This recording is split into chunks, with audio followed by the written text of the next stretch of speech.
that you have yet to sign off on this proposal, and your predecessor, John Kelly, rightly rejected it. Is this policy still under consideration, and what is your position? Thank you, ma'am, for the question. I'm not familiar with the specific example that you provide, but I would just say under TVPRA, when an unaccompanied child or a child presents itself at the border and we cannot confirm that they're with a parent, we have to follow the protocols to assume there's a possibility they are trafficked. So just to be clear, one is a policy, which I know is your question I'll get to, but I just want to make sure that we also, of course, want to take care of the children who come here and make sure that they actually are with somebody who is a family member or who can take care of them. With respect to your question, we have not made any policy decisions.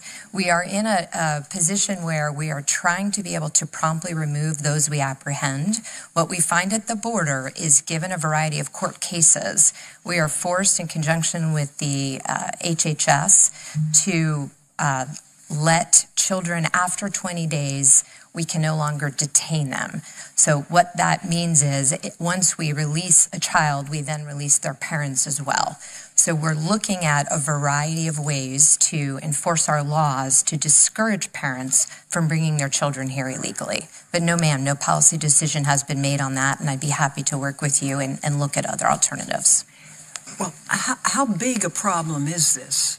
UACs is a big problem. As I said, we've seen a 30% increase in just the last few months and a 68% increase in so-called family units, which in some cases include very young children. And what is the current policy as to how to handle this? Say the child is young, part of a family. What happens? When we encounter the child, whether they're part of a family unit or not, we try to detain them, if you will, in a family unit. But in some cases, given a variety of court cases, they are treated as an unaccompanied child. In that situation, we turn them over to Health and Human Services after 72 hours. Health and Human Services then looks for either a parent located in the United States or another sponsor who will come forward and care for that child. If we are not able to bring that child to court within 20 days or otherwise adjust or determine their status, we must let them go. How many do you bring to court within 20 days? Not enough. I don't have that figure we can get back. So, but what we do find is that 90% of those released never show up for court. 90%. They just disappear? Yes, ma'am. So what do you think the solution is? I think we have to look more broadly at all of the different rules and how they are put together. I think we need a comprehensive approach. There are quite a few loopholes. For example, it should be clear if you're unaccompanied or not. If you're with your parents, you should be treated as a child coming with your parents. If you're unaccompanied, perhaps we have different duties and we need to look at that child in a different way. They also should not, in my opinion, receive any additional benefit. They need protection, but for example, right now they have not only 2 bites at the apple in terms of our immigration process. They go through a regular process and the immigration courts, but they also have well over a year in which they can claim asylum. If you are an adult, you have a year in which you can claim asylum. You said they can claim asylum. The children, yes, ma'am. The children? Yes. How young can you be and claim asylum? I wonder that myself, but the point being that you can be here many years as a so-called unaccompanied minor and then claim asylum. So it's a problem because, unfortunately, the way that the coyotes and others have provided information to them, they realize that there's a loophole.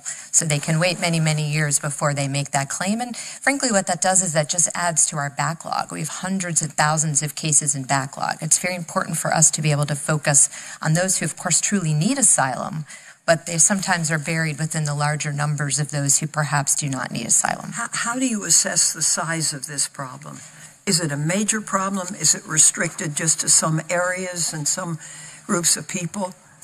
I would say it's a growing problem because, unfortunately, what we find through interviews of those that we do apprehend at the border, they have the magic words, if you will, of credible fear. The standard is quite low. That's something else that we have asked as part of our discussions to work with Congress on. There are those who truly do fear for their lives. We need to be able to protect those.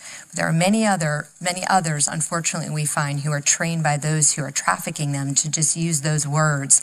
And given the laws in court cases, we must immediately treat them as if they are seeking asylum and put them into the system. How many children now do you have in custody in this situation? That I can get back to you. I don't know the number. You? Yes, ma'am. I appreciate that.